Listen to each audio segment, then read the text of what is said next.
గ్రేటర్లో దరఖాస్తుల స్వీకరణ ఇలా జిహెచ్ఎంసీలో 150 డివిజన్లు ఉండగా ఒక్కో డివిజన్లో 4 చొప్పున 600 బృందాలు ప్రజాపాలనలో పాల్గొంటాయి. ఒక్కో బృందంలో 8 మంది చొప్పున మొత్తం 5,000కు పైగా అధికారులు నిధుల్లో పాల్గొననున్నారు. వీరే కాకుండా లబ్ధిదారులకు సహకరించేందుకు మరో 5,000 మంది సిబ్బంది పనిచేస్తారని అధికారులు తెలిపారు. అందులో జిహెచ్ఎంసీ, జలమండలి, రెవెన్యూ శాఖ ఉద్యోగులు ఉంటారని అందరికీ ఆదేశాలు వెళ్ళాయని జిహెచ్ఎంసీ వెల్లడించింది. దరఖాస్తుల స్వీకరణ 28వ తేదీ నుంచి జనవరి 6 వరకు 8 పని దినాల్లో ఉండనుంది. డిసెంబర్ 31, జనవరి 1న ప్రభుత్వ సెలవు. వార్డుకు 4 చొప్పున నియామకమై బృందాలు 4 ప్రాంతాల్లో కౌంటర్లను ఏర్పాటు చేస్తాయి. వార్డ్ ఆఫీసులు, కమ్యూనిటీ హాళ్ళు, మల్టీపర్పస్ ఫంక్షన్ హాళ్ళు, ఇతరత్ర భవనాలను అందుకు ఎంపిక చేయనున్నారు. సమీప ప్రాంతాల ప్రజలు ఆయా కేంద్రాలకు వెళ్లి దరఖాస్తులు సమర్పించవచ్చు. మరో 6 హెల్ప్ డెస్కులు కూడా ఏర్పాటు చేయనున్నారు. దరఖాస్తులను ఆయా ప్రాంతాలకు చెందిన స్వయం సహాయక బృందాల మహిళలు ప్రతి ఇంటికి అందజేస్తారని బల్దియా తెలిపింది. పౌరులు వాటిని ఇంటి వద్దే నింపి సమీప వార్డు సభా కేంద్రంలో అందజేయాలని, దరఖాస్తు ముట్టినట్టుగా అక్కడున్న అధికారం నుంచి విధిగా రసీదు తీసుకోవాలి. మొత్తం 8 రోజులు నగరంలో ఈ కార్యక్రమం జరగనుంది.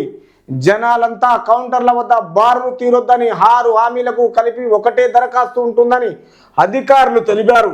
శివారులోని 7 నగరపాలక సంస్థలు, 22 పురపాలక సంఘాల విధుల పరిధిలోనూ దరఖాస్తుల స్వీకరణపై దానకిషోర్, హరిచందన సమీక్ష చేశారు. బల్దియాల్లాగే అక్కడ కూడా బృందాలను ఏర్పాటు చేస్తున్నారు. అంటే ఈ గ్రేటర్ దరఖాస్తుల స్వీకరణ ఎలా ఉంటుందంటే, అధికారుల సమీప బృందాలు ఎవరైతే ఉన్నారో అక్కడ ప్రజలకు ఒకే అప్లికేషన్కు రాష్ట్రం ఏదైతే కాంగ్రెస్ పార్టీ ఆమోదం ఇచ్చిన విషయాల్లో అన్నిటికీ బల్దియా అండ్ బల్దియా తెలిపింది. పౌరులు వాటిని ఇంటి వద్దే నింపి సమీప వార్డు సభలలో, అంటే నియరెస్ట్ స్కూల్ అయినా, తర్వాత ఫంక్షన్ హాల్ అయినా, వార్డులలోనైనా ప్రజలకు 8 రోజులల్లా ఈ కార్యక్రమం పూర్తి చేయాలా అంటున్నది. ఈరోజు ఎవరైనా పర్లేదు, లబ్ధిదారులకు సహకరించేందుకు మరో 5,000 మంది సిబ్బందిని ఏర్పాటు చేసింది. జలమండలి, రెవెన్యూ శాఖ ఉద్యోగులు ఉంటాయని అందరికీ ఆదేశాలు కింద వెల్లడించింది జిహెచ్ఎంసీ. దరఖాస్తుల స్వీకరణ ఈ నెల 28 నుంచి స్టార్ట్ అవుతుంది. జనవరి 6 వరకు 8 పని దినాల్లో ఉండనుంది. డిసెంబరు 31, జనవరి 1న ప్రభుత్వ సెలవు. వార్డుకు 4 చొప్పున నియామకమైన బృందాలు 4 ప్రాంతాల్లో కౌంటర్లను ఏర్పాటు చేస్తున్నారు.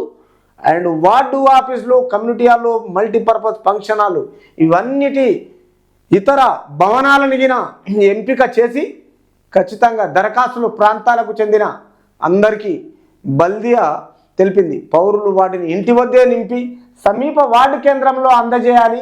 దరఖాస్తు ముట్టినట్టుగా అక్కడ అధికారి నుంచి రసీదు తీసుకోవాలి.